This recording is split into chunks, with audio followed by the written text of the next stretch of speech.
We've got Christmas presents, Christmas food, letters to Santa Claus,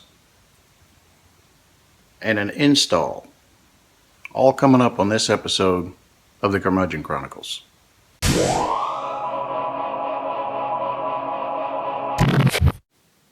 Mrs. C really knows what I like. Blue jeans and flannel shirts. The ultimate Christmas gift. This year it was pulled pork barbecue for Christmas dinner. Delicious. Out of all of the hundred thousands of letters we saw this season, only this one was addressed to Santa Claus. Installation video of a Pyle PLCM 7500 backup camera assembly. The instructions are just completely explicit. They tell you everything that you really don't need to know, and nothing that you do. And I really like the user manual. Extremely informative. So here's going to be my attempt at installing this hardware as a Christmas present to my father-in-law. So we're going to try to do a step-by-step, make it fairly concise and simple and short. Now for starters, this camera will mount right where the license plate bolts up to, and this is the camera. Also on this particular unit, there's a couple of screws here and here that you loosen, and you can move the camera up and down to get the right angle that you're looking for. And we've got the advantage of having all this space above the bumper and the bed to where we can route our wire out of the way and neatly without drilling any holes. Look at a big old Christmas full moon. Pretty impressive. Well, there is the camera mounted on top of the license plate, and as you can see, the little wire that goes up and over the top of the bumper.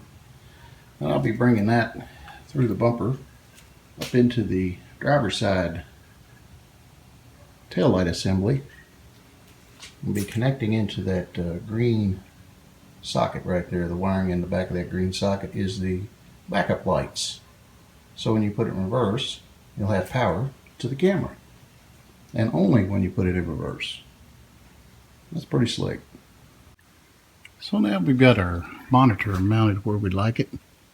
Not exactly perfect, but it'll do in a pinch. And we use the provided suction cup mounting bracket. And we've got the wires routed up into the headliner. We removed the sun visor and the A-pillar cover. So the wire will be behind the A-pillar cover. Down in behind the dash, and now we need to make our final connections to the power and to the camera and to the backup light switch. So when we put it in reverse, that'll also turn the monitor on.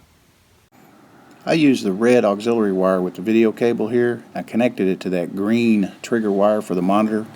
So that way, when you put it in reverse, both the monitor and the camera come on at the same time without having to actually turn the monitor on physically. Well, the one thing that I had a lot of trepidation with regarding installing this unit was how to get this wire inside the cab without puncturing a hole, drilling a hole, especially given the fact that the end of my video lead here is about 1/2 inch in diameter, and I really didn't want to put a big hole anywhere in order to just get this small wire in place. So I found a pre-existing hole in the firewall that had an unused grommet. And I was able to make a couple of incisions with a utility knife there to get the head of this video cable through and still be able to cinch up around the wire nice and tight so we keep any weather out. So that's going to work out pretty nice. And there we have it. We got it running up the frame, well away from any heat source, up in behind the power brake booster, and into that grommet, as you can see right there. Well, as you can see, we've got our video feed from the camera coming in through the firewall. We need to get it over here and get it plugged up to the monitor, get the power to the monitor, put it all back together and check it out. Well, it's the next night.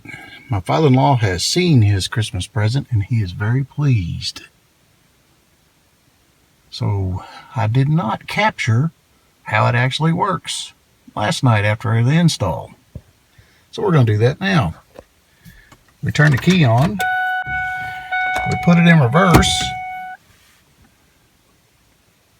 And boom. We take it out of reverse. And boom.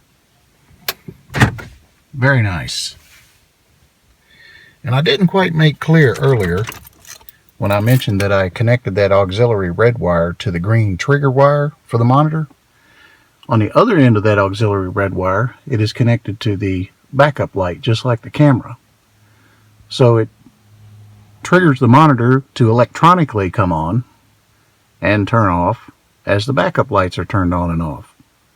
So there's no having to push buttons or anything like that to make this work, which is the way it's supposed to be.